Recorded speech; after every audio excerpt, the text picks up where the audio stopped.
Secretário do Tesouro dos EUA Bessent sobre Tarifas, 30 de abril de 2025. A Secretária de Imprensa Karoline, Leavitt e Scott Bessent discutem tarifas e acordos comerciais. Thanks so much for being here. I have a question for Secretary Bessent. On tariffs, the President said over the weekend that we are hoping that maybe tariff revenues could replace income tax. But we also keep hearing about the deals that the administration is pursuing. So my question is, what is the White House's ultimate objective here? Do you want to have long-term tariff revenue or deals that might reduce those tariffs? I think it's a combination of both. So we're going to take in long-term tariff revenue. We put a process in place. We have 18 important trading relationships. We will be speaking to all of those partners, or at least 17 of them, over the next few weeks. Many of them have already come to Washington. What President Trump is referring to is the ability for tariff revenue to give income tax relief. And I think there's a very good chance that we will see this in the upcoming tax bill. The president campaigned on no tax on tips, no tax on Social Security, no tax on overtime, and the restoring interest deductibility for autos, for American-made autos. So tariff income could be used for tax relief on all those immediately. So you think that there is a role for significant tariff revenue in U.S. fiscal policy? I think that it is something that got put away a long time ago, and I think that tariffs will bring back American manufacturing and generate substantial revenues. On manufacturing, we've seen some pretty grisly surveys this month from the Philly Fed, which saw the biggest drop since May of 2020, and the Dallas Fed, similar plunging outlook, poor shipping orders. What are American manufacturers not understanding about your push for onshoring in the U.S.? Well, I think I was in the investment business 35 years, and I learned to ignore the survey data and look at the actual data, and the actual data has been quite good. The job data is good. Americans keep spending, and as Karoline said, we have these incredible commitments to bring manufacturing back on shore with record investment by domestic corporations and foreigners who want to come into the U.S. Thank you so much, Karoline. Thank you, Mr. Secretary. The Chinese continue to say that the U.S. and China are not engaged in any consultation or negotiation on tariffs. You recently said you've talked to your counterpart, but more about, quote, traditional things like financial stability. So can you clarify, is the administration talking to Beijing specifically about tariffs or not? Well, we're not going to talk about who's talking to whom, but I think that over time we will see that the Chinese tariffs are unsustainable for China. I've seen some very large numbers over the past few days that show if these numbers stay on, Chinese could lose 10 million jobs very quickly, and even if there is a drop in the tariffs, that they could lose 5 million jobs. So remember that we are the deficit country.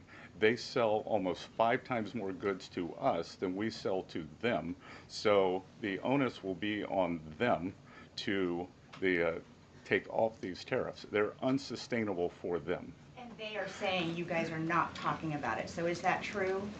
Look, they have a different form of government. They're playing to a different audience. So I'm not going to get into the nitty-gritty, again, of who's talking to whom. But as I said, I believe for the Chinese, these tariffs are unsustainable. And very quickly, 2 days ago, you said you didn't know if President Trump had spoken to Xi Jinping. Do you know now? Again, I would say Karoline and I have a lot of jobs around the White House. Running the switchboard isn't one of them. Bloomberg, go ahead. Secretary Bessent, thank you so much for being here this morning. You've talked about the importance of giving investors certainty when it comes to the market, yet the Trump administration is continuing to negotiate several complex trade deals in a very sort of compressed time frame.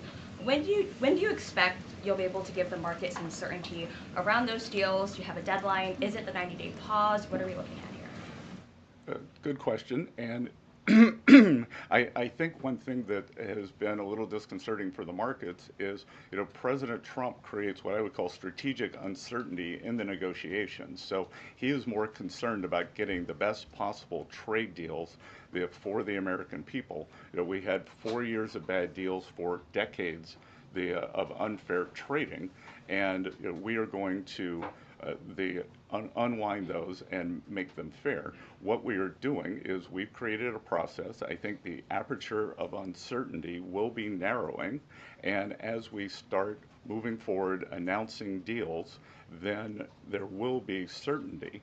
But certainty is not necessarily a good thing in negotiating. Mr. Secretary, last night there were reports on the administration sort of walking back a little bit on the auto tariffs. Can you sort of just elaborate on that decision there and what we can expect going forward, and why sort of the shift in those auto tariffs? Well, President Trump has had meetings with both domestic and foreign auto producers, and he's committed to bringing back auto production to the U.S. So we want to give the automakers a path to do that quickly, efficiently, and create as many jobs as possible. Jasmine. Thank you so much, Karoline. Thank you, Secretary. Back on China, does the administration anticipate supply chain shocks or supply shocks coming now that cargo shipments from China are significantly down? And if so, are there plans in the process of how to address that? I wouldn't think that we would have supply chain shocks, and I think retailers have managed their inventory in front of this. I speak to dozens of companies, sometimes daily, but definitely weekly, and they know that President Trump is committed to fair trade and have planned accordingly. And then second question, can you outline the timeline for when you think some of these deals, particularly with your Asian countries like India, Japan, South Korea, you may have an announcement? I'm glad you brought up our Asian trading partners and allies. They have been the most forthcoming in terms of doing the deals. As I mentioned, Vice President Vance was in India last week. I think that he and Modi made some very good progress, so I could see some announcements on India. I could see the contours of a deal with the Republic of Korea coming together, and then we've had substantial talks with the Japanese. Andrea? Secretary Bessent, just continuing on the path of the sort of progress.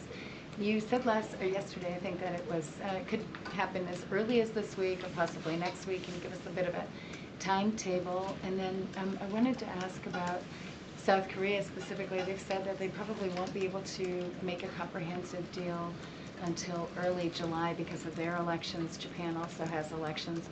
And to what extent are domestic factors complicating your efforts? Canada just had an election.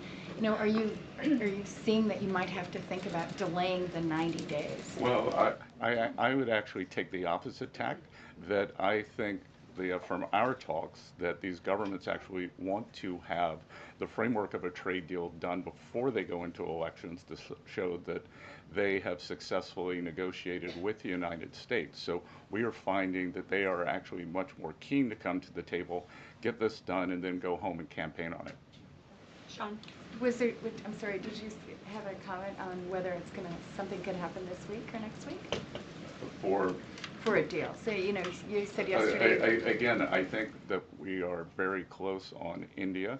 And in India, just a little inside baseball, India, in a funny way, is easier to negotiate with than many other countries because they have very high tariffs and lots of tariffs.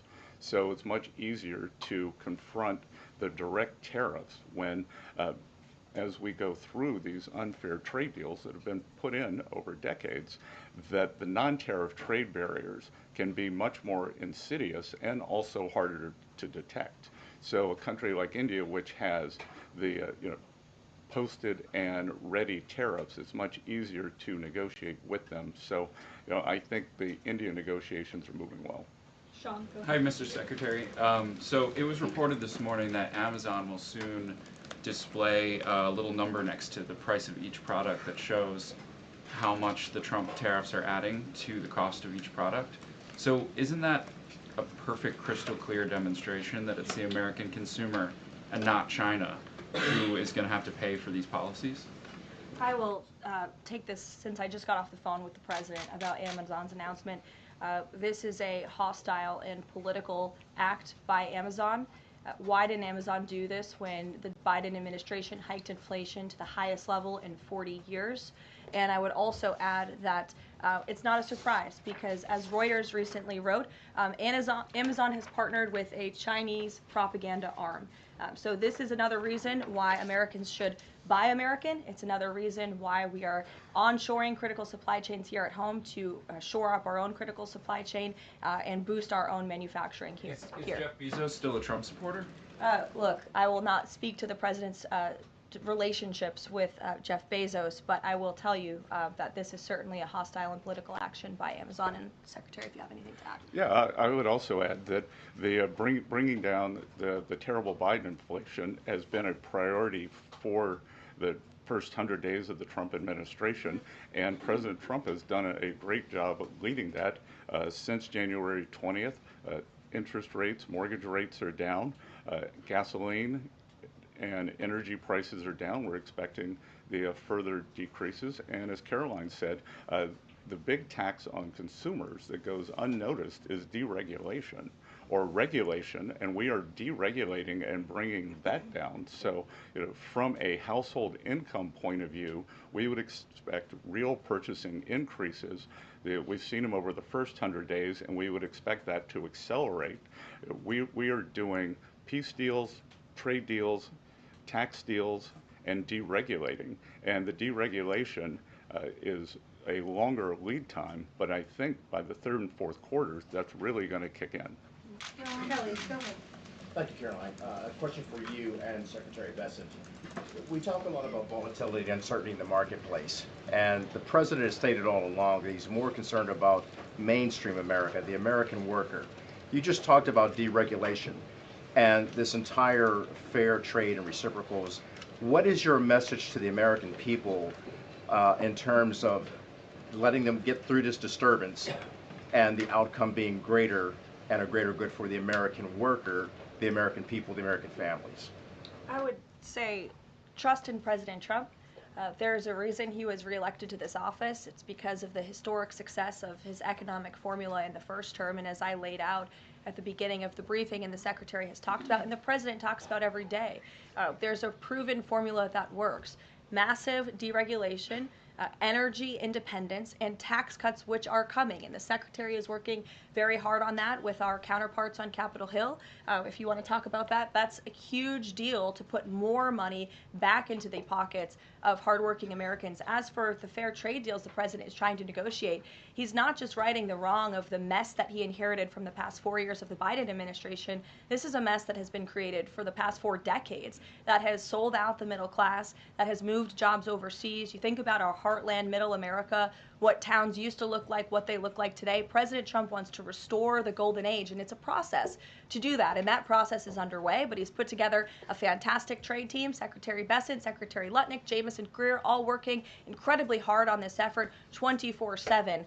But tax cuts are coming, and that's key. And Mr. Secretary, why don't you talk a little bit about that? Yeah, so it's really a three-legged stool in the economic policy. It's trade, it's tax, and it's deregulation. So we are in the midst of addressing, as Karoline said, these long-term trade imbalances. The tax bill is going much better than I would have thought when I took office on January 28th, and that's through President Trump's leadership. That Speaker Johnson, Leader Thune are united. Speaker Johnson, we had a very good meeting yesterday with somebody called the Big Six, NEC Director Kevin Hassett, myself, Speaker Johnson, Leader Thune, Committee Chairman Jason Smith, and Senator Crapo. And the tax bill is moving forward. It is going to give permanence to the 2017 Tax Cuts and Job Act, which will, back to the question on certainty, it will give American business certainty, it will give American people certainty, and then President Trump is also adding the things for working Americans that is talked about earlier: no tax on tips, no tax on overtime, no tax on Social Security, making auto payments deductible. So that will substantially address the affordability crisis. And the other thing that I would note, and back to data, is that the Vanguard, one of the largest money management firms in America, said that over the past 100 days, 97% of Americans haven't done a trade, and in fact, individual investors have held tight